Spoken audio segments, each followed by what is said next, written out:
Fernando Tuesta, ustedes lo conocen perfectamente, él ha sido presidente de la comisión que planteó una integral reforma política en nuestro país, es que duda cabe, quien más conoce estos temas en nuestro país, ha tenido la gentileza de aceptar nuestra llamada a esta hora de la mañana. Fernando, ¿cómo estás? Qué gusto saludarte, muy buenos días. ¿Qué tal, Glatzer? Muy buenos días.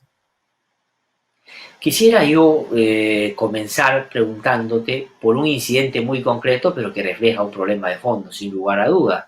Ayer en la Comisión de Constitución en el Congreso, por tercera vez se ha dejado de lado la discusión sobre si la alternancia, ¿no es cierto?, dentro de las opciones políticas de cara a el proceso electoral que se va a desarrollar el próximo año, se va a finalmente producir, es decir, si se va a revertir o no la decisión que ya tomaron.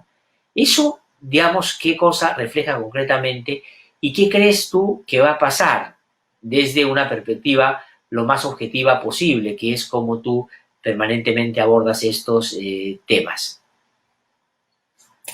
Mira, Glatzer, efectivamente, por tercera oportunidad se ha suspendido la votación en relación a un predictamen que en principio parecía consensuado, pero al final no fue así. Acá hay un tema. En realidad, este tema de paridad alternancia, el tema en general sobre la mujer en la política, es un tema bastante incómodo para muchos parlamentarios, no digo bancadas, digo parlamentarios, ¿no? Ha sido toda una permanente, un permanente esfuerzo por persuadir, muchos de ellos evidentemente lo asumían con mucha sinceridad, pero te digo, a lo largo de los años, Glatzer, he estado presente en estos debates, digamos, al lado, siguiendo al Congreso de la República, y hay una resistencia enorme. Los argumentos que se esgrimen son empezar una discusión que nos retrocede a años de años, son esos mismos argumentos enraizados, evidentemente, en una cultura claramente pues machista, ¿no? El argumento que en los últimos tiempos se coloca es en relación, y en las redes sociales se repiten de manera tan alta, en frecuencia, es acerca de la meritocracia, ¿no? Dice, las mujeres deben estar en los puestos por meritocracia, como si los hombres estuvieran pues en aquellos puestos por meritocracia, ¿no? Entonces, aquel filtro supuestamente eh, que produciría una calidad o aquel filtro que permitiría que estén los que gracias a determinados méritos en las listas, pues no es igual, ¿no? Hasta el mismo término, es un término que quienes lo usan no reparan, no se percatan o simplemente es una excusa para oponerse. Y entonces, dado el tema allí, algunos en el predictamen decían más o menos en pocas palabras lo siguiente: las listas parlamentarias estará conformada por hombres y mujeres de manera alternada y 50-50, pero sin usar el voto preferencial. Era realmente un predictamen que si se aprobaba iba a ser histórico, iba a ser histórico, ¿no? Porque en realidad conjugaban, por un lado, un tema de demanda de las mujeres, ¿no? Y por otro lado, eliminar un mecanismo corrosivo en general para las mujeres y en general, digo, para los partidos. Entonces, el día de ayer la discusión vino retrocediendo nuevamente. Algunos querían paridad, otros alternancia, otros no querían voto preferencial. Entonces, entre todos se cruzaron, ¿no? Y fueron apareciendo ya, repito, los mismos argumentos, donde el presidente de la comisión, Omar Chejade, que en este caso no solamente había prometido, sino se había comprometido, al igual que su partido, en llevar adelante, pero se quedaron sin voto, ¿no? Fuerza Popular, que en realidad se opone a todo tipo de reforma, por más que digan que no, en realidad su comportamiento es, no les gusta la reforma, ¿no? Y en este caso luego Podemos, a los que se sumó tibiamente, pero fueron alentados y así ocurrió. Acción Popular, no todo Acción Popular, porque hay desavenencias, también y Somos Perú, con lo cual se quedaron solo las bancadas del Partido Morado, Frente Amplio y FREPAP, manteniendo el predictamen. ¿Cómo lo veo? La única posibilidad que pase es cediendo más, ¿no? ¿Qué van a ceder? Mira, cualquier cosa que en realidad en su conjunto no va a tener el impacto deseado. Porque hay dos formas de hacerlo. O quitas una de estas partes, o yo diría de dos, o voto preferencial o eh, eh, paridad y alternancia, o lo que haces luego es decir, ahora no, sino el 26, ¿no? Todo pateando para adelante, ¿no? Eh, para cumplir, digamos, de alguna manera con esto que es un punto importante. En un debate en general, digo en general sobre la reforma, que más allá de las buenas voluntades de algunos congresistas, del mismo Omar Chejade que quiere, claro, como presidente tratar de armonizar, pero yo lo veo con preocupación lo que va a salir, ¿no? Porque si esto no sale, lo otro menos todavía. Sí, pues, y tú has puesto, Fernando, una magnífica, has presentado de buena manera el contraargumento a eso que efectivamente en las redes, y me parece que es parte de todo un movimiento que se ha generado ahí para evitar que se produzca este cambio, en torno a que, claro, si uno dice que todo es por mérito, eso quiere decir que los hombres que están ocupando cargos importantes los tienen, ¿no? Y eso se contradice muy claramente con, por ejemplo, un episodio que ha pasado, que hemos podido apreciar hace no mucho tiempo con la lógica de los hermanitos, por ejemplo, ¿no es cierto? Entonces, ellos auspiciaban en esta red que tenían la posibilidad de llevar a sus amigos para ocupar cargos importantes. Y evidentemente ese hecho concreto que revela un poco de cómo muchas veces en los partidos políticos y en otros lugares también se definen las cosas, no le permite a ninguna persona acceder por sus méritos, sino por la cercanía que puede tener con el que finalmente decide.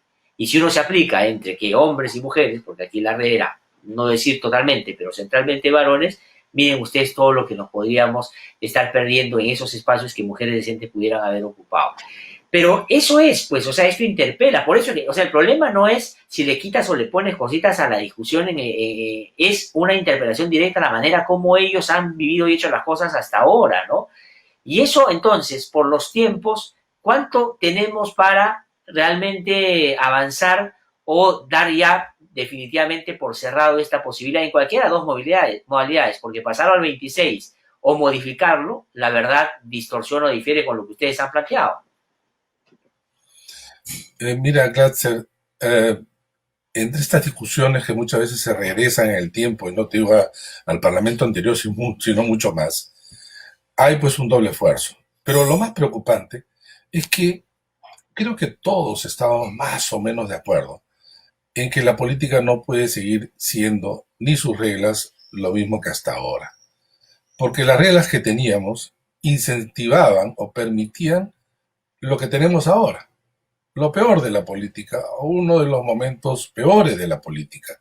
Y entonces que nos digan qué cosa van a hacer finalmente si ya se oponen definitivamente a la reforma. ¿Cuál es su reforma? ¿Cuál es su reforma? O sea, ¿cómo piensan llegar al 2021? Que por obra y gracia, qué sé yo, divina, todo cambia porque es el bicentenario. Para nosotros el bicentenario en realidad era también, digamos, un año simbólico para construir, decíamos, una democracia justamente el bicentenario. Las reglas por sí solas no es que cambian el mundo de un momento a otro, pero sí permiten, por lo menos, encauzar en mejores términos la política. Y por otro lado, también lo que permiten es desincentivar a aquellos que justamente han vivido de esta mala política.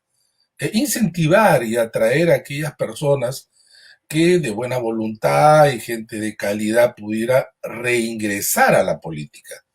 Esa era nuestra pretensión y por lo tanto el paquete de medidas de reforma tenía una lógica integral que acá se desbarata. Ya el Congreso anterior también lo hizo, pero en este caso con mayor, en realidad, profundidad, porque se están tomando partes, porque se deciden.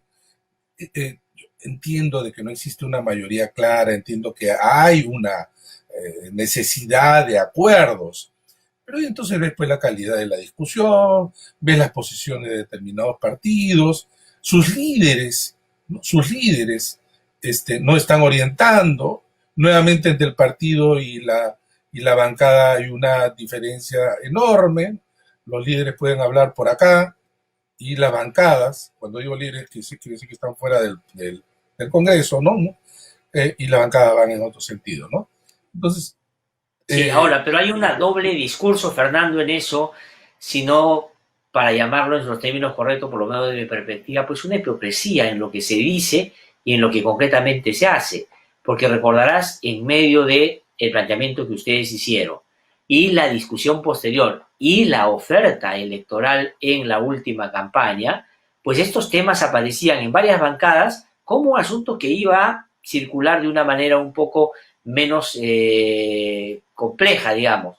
Pero sin embargo, cuando les toca ya decidir, cambian de opinión, ¿no? Porque finalmente tú has dicho que los tres partidos que han quedado, que son el Frente Amplio, el Partido Morado y el FREPAP, y están fuera Acción Popular en buena medida, Alianza para el Progreso, que son partidos que en algún momento se pronunciaron y era de manera adecuada porque hay personas dentro de su propia bancada que venían impulsando esto, pero sin embargo a la hora ya de resolver no lo hacen. ¿Qué cosa es lo que prima entonces dentro de las agrupaciones para tener un discurso y al final votar en el sentido contrario a lo que inclusive han ofrecido?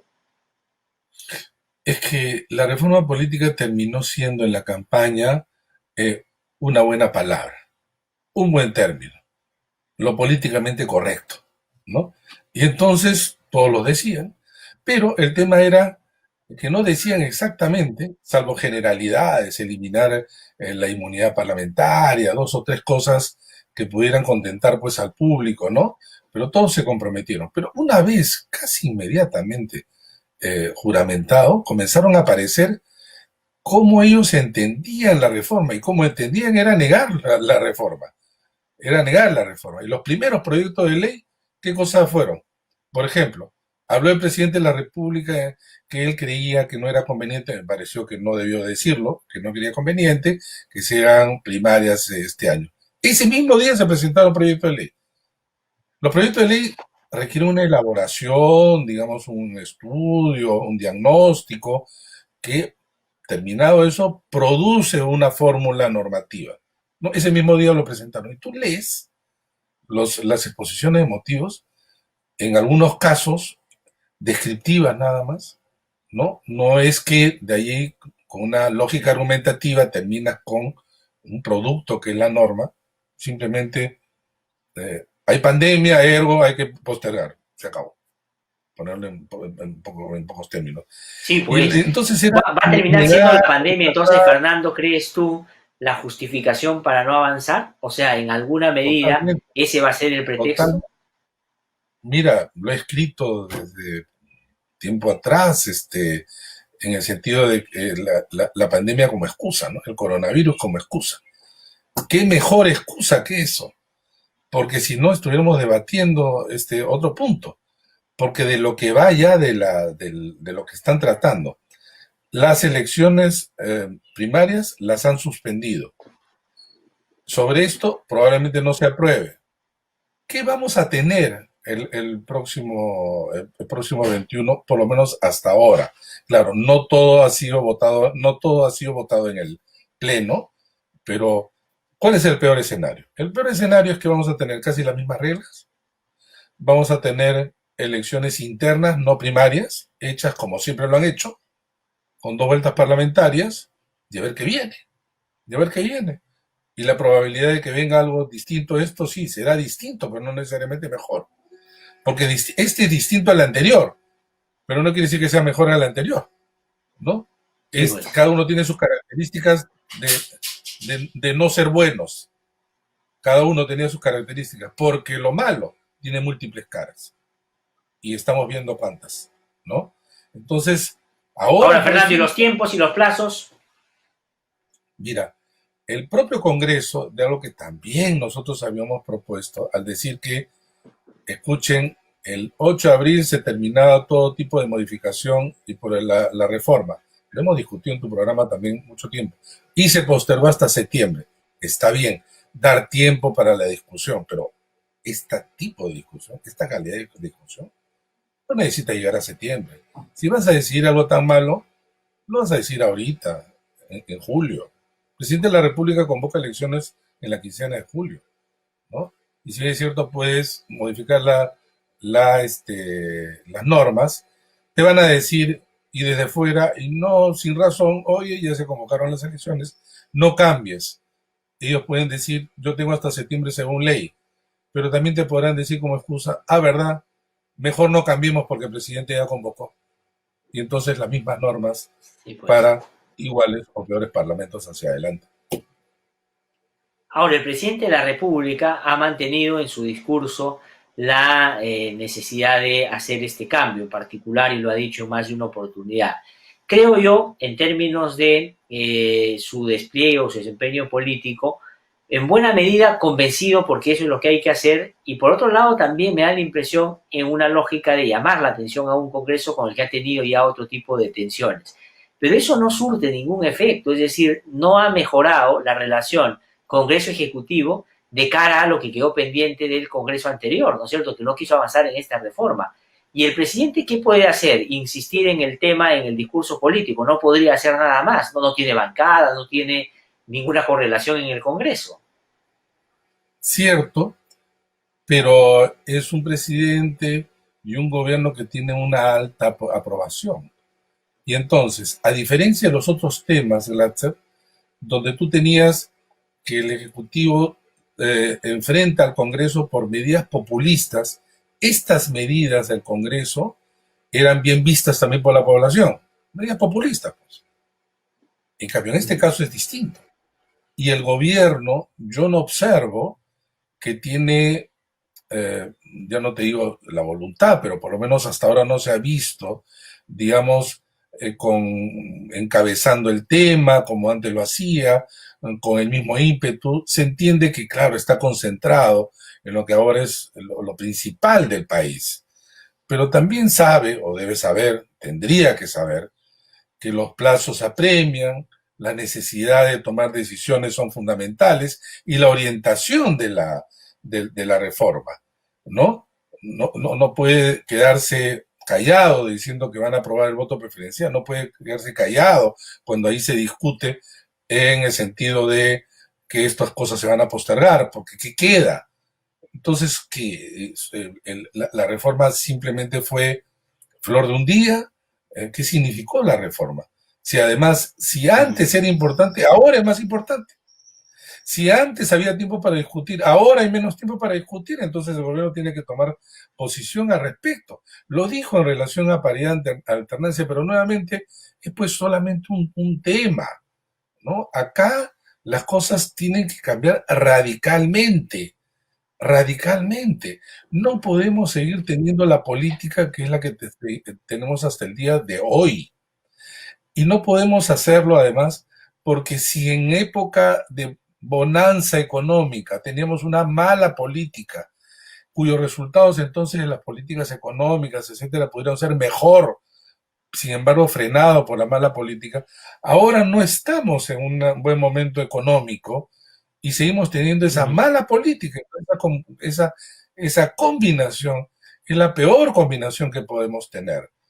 En el Ahora, Perú, pero en política, concretamente, más allá de mantener en el discurso el énfasis de ya no solo el tema de la alternancia y la paridad, sino de la necesidad de la reforma política, estoy hablando del Ejecutivo, ¿qué más concretamente puede hacer? Porque ya entrando al último año de su mandato, no puede ni siquiera plantear cuestión de confianza, no puede hacer absolutamente nada. Más bien, está ya en manos del Congreso que sí puede interpelar, inclusive puede censurar ministros. ¿Qué concretamente piensas tú, Fernando, que podría hacer el presidente en el mejor sentido del término, utilizando esa popularidad que tiene para encaminarla hacia una reforma en el ámbito político? mira, para empezar, pronunciarse sobre el tema, no digamos con un discurso en donde es solamente un paréntesis, pronunciarse sobre el tema. Y allí pues de alguna manera algunos ministros tienen ciertas llegadas, algunos parlamentarios tienen buena voluntad, pero están siendo ensombrecidos, ciertamente en algunos casos, algunos que tienen un poco más de experiencia que los otros, porque lo que hay también, eso es cierto, Glatzer, hay un gran desconocimiento. Yo no hablo de la calidad, no digo que son más o menos inteligentes que uno, que el resto, etcétera. Acá no es un tema de inteligencia. Acá hay un problema de formación, acá hay un problema de inexperiencia tremenda. Y acá hay un problema también, claro, de irresponsabilidad. Tú ves la elaboración de algunos proyectos de ley realmente penosos, ¿no? Si está hablando incluso hay exceso de asesores, ¿qué asesores estarán contratando? Porque en el Parlamento, sobre todo los de carrera, hay muy buenos asesores, Glatzer, Es verdad. pero también hay la Sí, formación del político, ¿no? Hay la formación del político, qué es lo que quiere cuando uno escucha a los políticos hablando sobre el tema de paridad y alternancia, hablando de meritocracia, hablando que eso es un insulto para las mujeres, que en realidad las mujeres deben procurar con el mismo esfuerzo que todos. Bueno, ya es a estas alturas de la vida. Es una discusión porque se tiene décadas atrás, ¿no? es verdad. Suponíamos, Es ¿no? verdad. Que estamos en otro Ahora, momento, pero eso... sí, Fernando, quería, aprovechando también tu presencia para entrar a otros temas, lo que sí se ha restablecido es el voto para peruanos en el exterior, lo que es, digamos, una buena noticia que revierte pues una cosa totalmente absurda y perniciosa que se generó en el Parlamento anterior. Pero no se ha logrado determinar ya o terminar o llegar hacia donde algunos lo habían planteado, la aprobación de 4 curules más en el Parlamento para que puedan representar a esos peruanos en el extranjero. Sobre estas dos cosas, ¿cuál es tu reflexión, tu comentario? A ver, este tema tampoco les gusta. Tampoco gusta en el Parlamento. El Parlamento anterior, yo no quiero hablar de nombres, hubo algunos congresistas que encabezaban esta suerte de cruzada contra el voto de los peruanos del extranjero.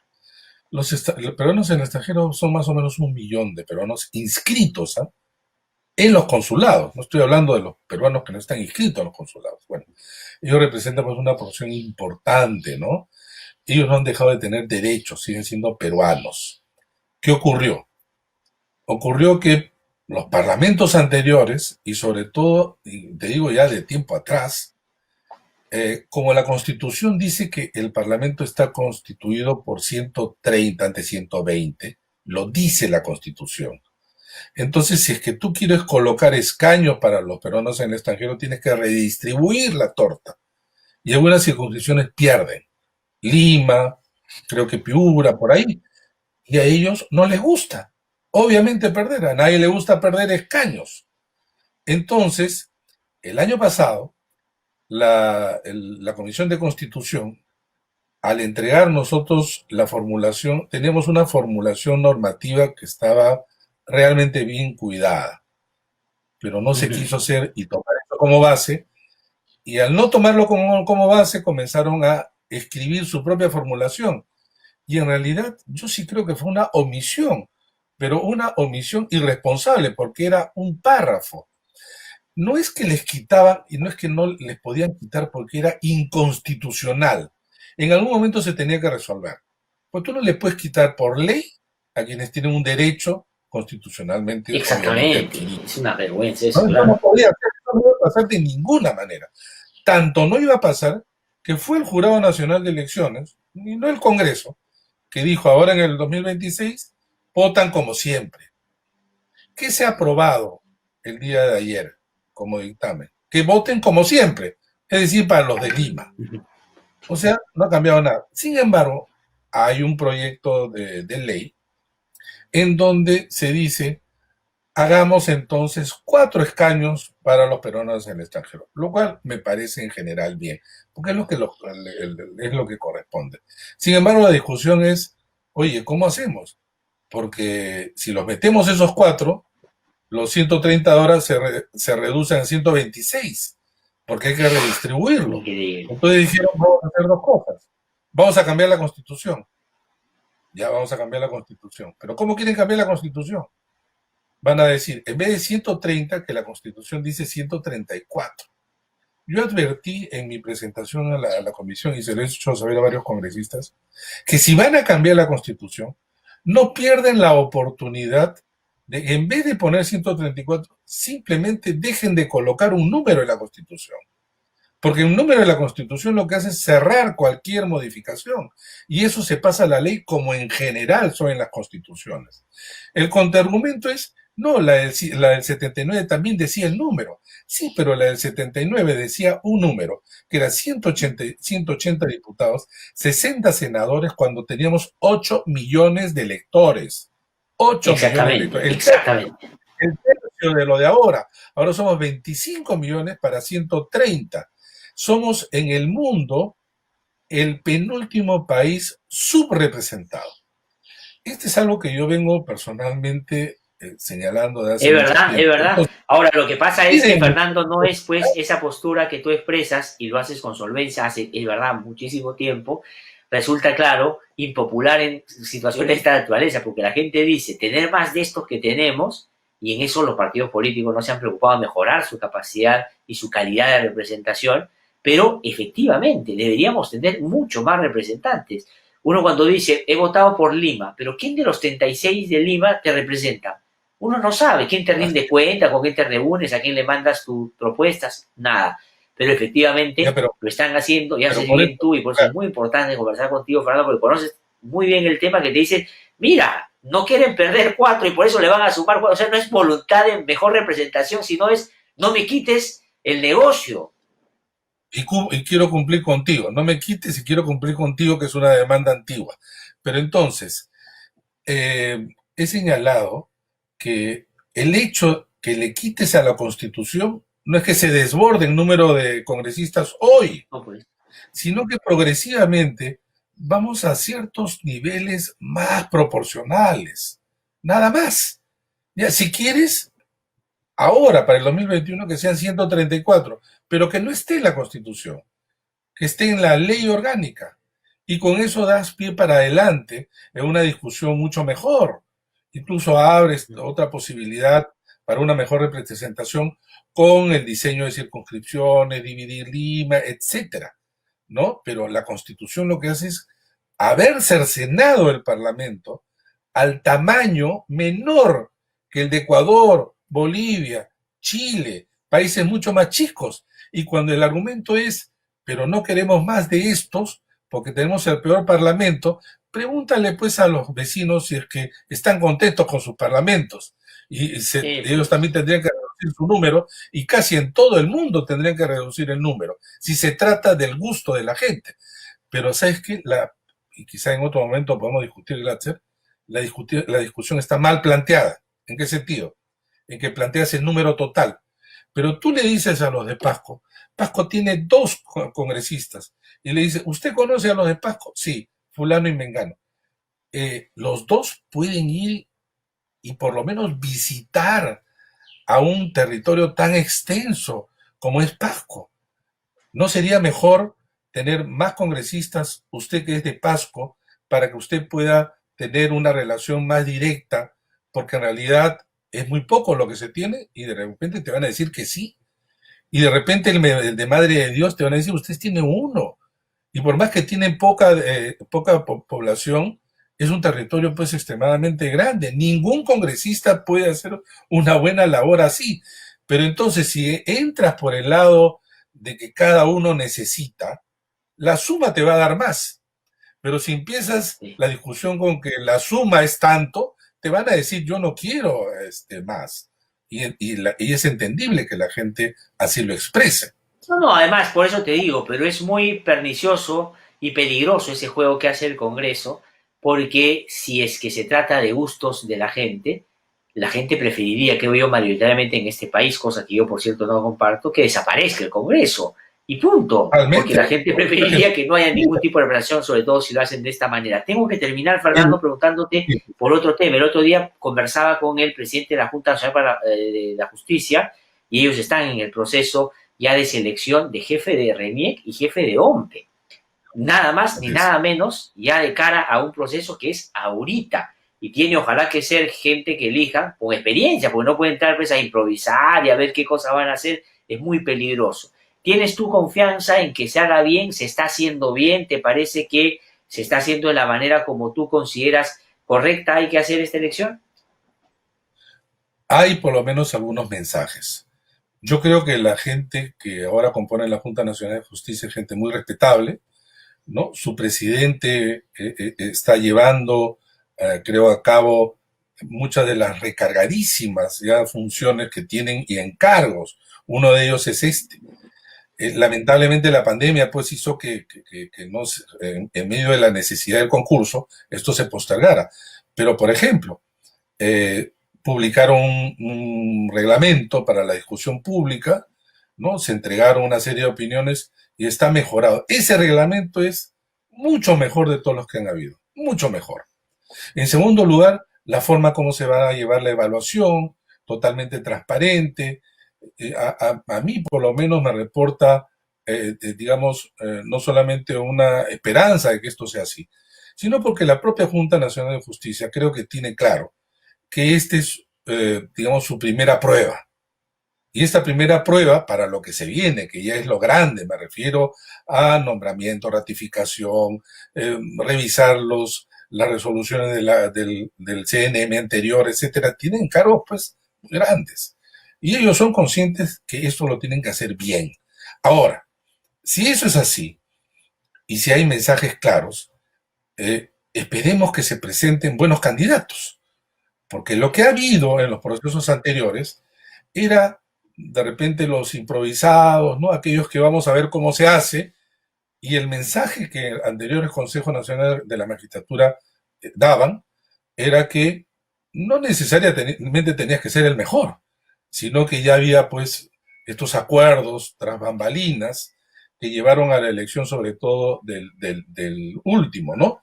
Donde aparecían muy atrás en las evaluaciones y de repente ganaban la elección, ¿no? Ahora, ¿qué se necesita para un jefe de Don Perreniec?